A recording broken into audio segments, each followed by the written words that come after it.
one of my clients for I think almost 2 years na.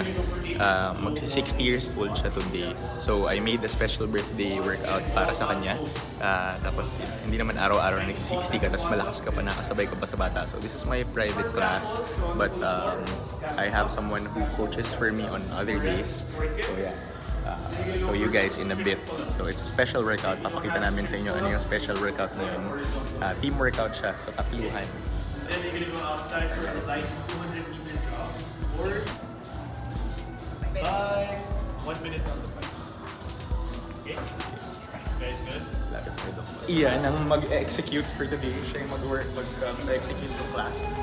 Torture. Doc, ano masasabi niyo? Happy birthday, ah. Oh, thank you, thank you. Happy birthday. Ano masasabi niyo? Thank you.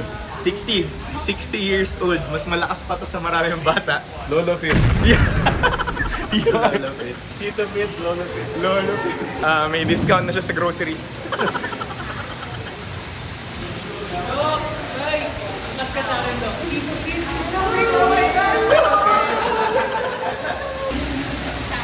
So, yung buong group na yan, mga almost 2 years na. Almost 2 years na sila.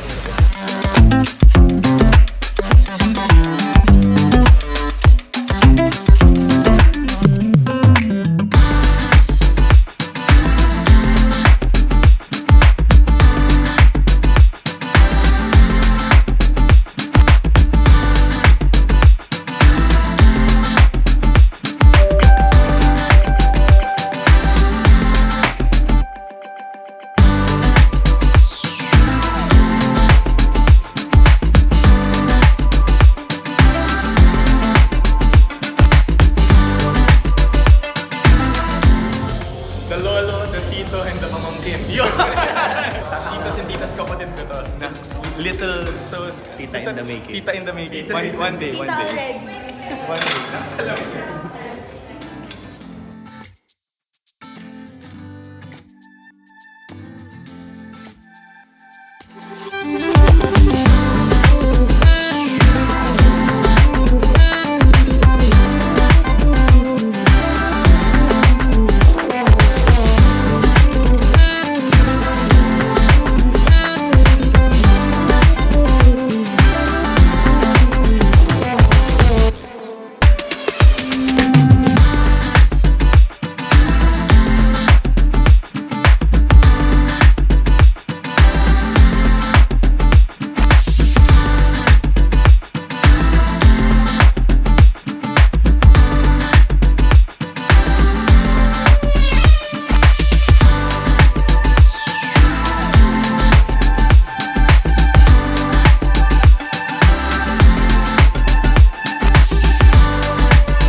Lala. Oh, that was horrible. Yung last run. Sobrang sama nung last run. Grabe. How long did you run, Jared? The last part? How long did I walk? How long the distance? I don't know. I was too busy trying to catch my breath. Guys, walang treadmill. Say no to the treadmill.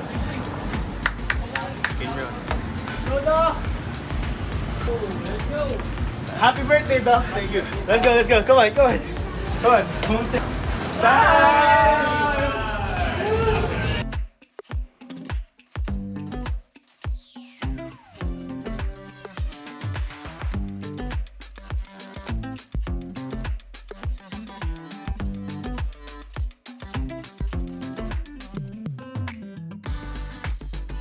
For my 60th birthday, I worked out with my friends.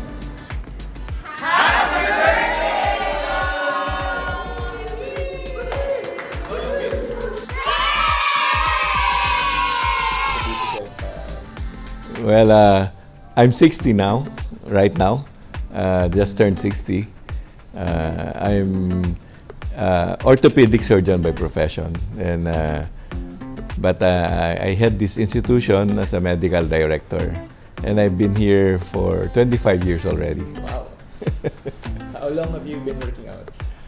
I've been in the box. Well, it's almost 1 year, 4 months. 1 year. Yeah, 1 year, 4 months. Yeah. Nice. So, never too late to start CrossFit. Yes, in your of course. opinion? In your opinion, do you agree na it's never too late to start getting fit? Well, in any kind of exercise, even if not really in the gym, but you have to do something, it's never too late. So, nag-start po kayo 58. Yes. 58 years old na. Ang motivation niyo to get fit at your age? Well, as I mentioned before, it's quite different, no? I have a little boy, but and I was telling you, as my coach, I have to keep up with this boy because he's now 4 years old. He's always running around, and then of course also to maintain my yung fitness, to keep up with the rigors of daily life, but of course in my work, especially as a surgeon and then decision maker, di ba? So it's very important. Doc, would you say na if you were to compare yung fitness mo now and when you were like say 55, anong Oh yeah, difference? yeah. There's a lot of difference. So you're fitter now. Yes, Nice. that I can say. Pwede pala talaga yon na baliktad. You can be fitter as you're older pa than you Of were course, when you were yes. younger. Nice. Especially if the kind of fitness that we know, di ba? I've been to the gym, di ba? And I do my own routine also. But in terms of pushing yourself as we do in the box, there's a lot of difference. I can have pala my fullest potential there. Pwede pala talaga. Yes. Magbibigay mo advice to the people watching this who say na parang busy sila o kaya yung medyo parang how do they find the time, yung ganun nila. Well, you really have to manage your time if you want to keep fit. Not only physically but mentally. It goes with all the training. But I think you really have to find the time, manage it, and then incorporate it in your routine. I had to fix my schedule. For example, do my operations my surgeries in the afternoon. Then, so the workout, I find it better to work out in the morning. Okay. I cannot probably I'd be too drained in the afternoon or in the evening to do it. There are two reasons for that. Doing it in the early hours of the day. Because first, you'd have the energy after, di ba? Because you're primed up. Pangalawa is, if you do your daily routine, either physically demanding or mas worse pa nga yung perceptually demanding, that's very draining. I don't think you can do it na you have the energy to do it after, di ba? In the afternoon or in the evening to, lift weights or do some cardio. Would you say na parang like you mentioned na after your workout, you actually have energy to Actually, do more that's true. You'd be more invigorated. Nice. Kasi yung iba inisip nila, ayoko, pagod na ako, baka pagtapos hindi na ako mapagtrabaho. I was thinking of that before. And then during the first, few months na doing that, no? Like for example, compare it from the gym. Here, metcons and then the compound exercises. After a little bit of rest, then the recovery, sometimes, I don't even get DOMS na eh. Di ba? Para bang, you look for it kasi nasanay na yung katawan. Sige, last Doc. 3 tips for people above Tito age and up. Tito age and up. Yan, mga 35 pataas. Of course, in our age, not only, I might not qualify for a Tito Fit anymore. Lolo Fit pa nga eh. But pa rin. Siyempre yung Tito, may Tito pa rin yun. Yes. Siguro, if there are 3 important things lang, of course, first is nutrition mo. No? You have to have quality food.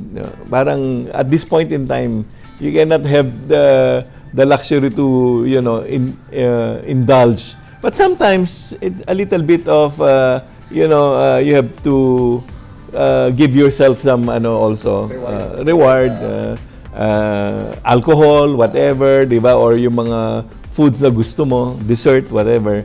But in moderation or a little bit.